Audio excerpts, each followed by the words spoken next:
A very good morning to my dear students and welcome to our social science class.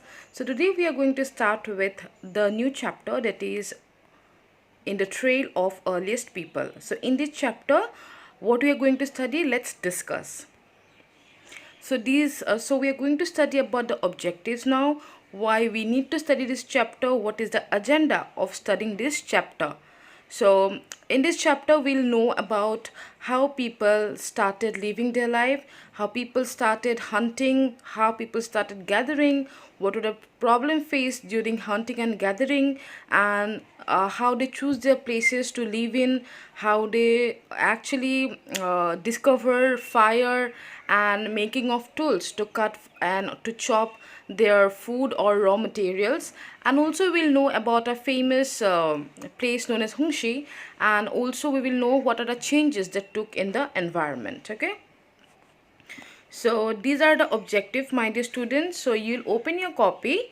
Please open your copy right now and you will write about the objectives right now. Okay, so the first objective is to know about the earliest people, why they move from one place to another. So the first thing about the earliest people we learn about that why they move from one place to another, why they were on move from one place to another, what is the agenda of moving from one place to another.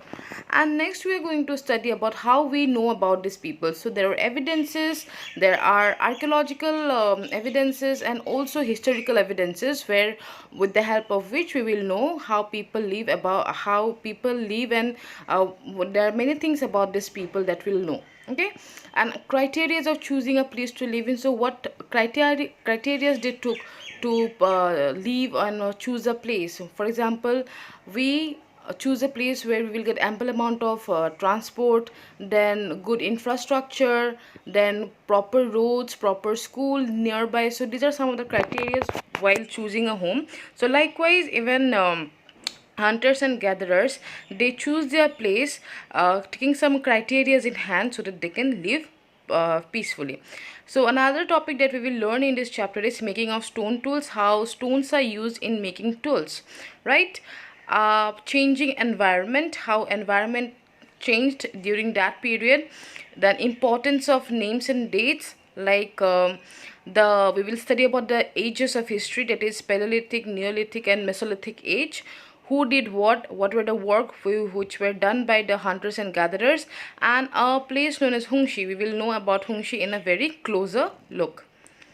So at the first, let the earliest people, why they are on the move. Okay, so the first thing about the hunters and gatherers were the people who lived about 2 million years ago in the Indian subcontinent. They were known as hunters and gatherers. Okay, and the work of hunters and gatherers is to hunt food for them. Then they actually caught fish and bird for them, gathered fruits, roots, nuts, seeds, leaves, stalk and eggs. And India is a tropical land, so it is indoors, it is available with all the necessities, and we are having lots of forest areas, right? So it was very easier for the hunters and gatherers to collect and also to hunt animals for their survival. Okay, and next we have why hunting. Although they did hunting, and hunting was a major occupation at that era, at that time, but there are many problems that were faced by the hunters and gatherers. So let us know what are the problems that were faced by the hunters and gatherers. So there are several animals that run faster than stronger. For example, a leopard or a cheetah. Okay, if they want to hunt them, the problem is that a human being cannot run faster than a leopard or a cheetah, right? So this is how it was difficult for several animals to be get hunted by the hunters and gatherers. To hunt animals or catch fish and bird, people need to be alert, quick, and lots of presence of mind is required. You can see in many discovery channels, while hunting fish, it requires a lot of patience, lot of presence of mind, and lot of alertness to hunt them. You cannot just go and give a weapon upon in the water and you'll get the fish. It's not that easy. It was very tough. To collect plant produce, they need to find out which plant or parts of plants are edible that can be eaten.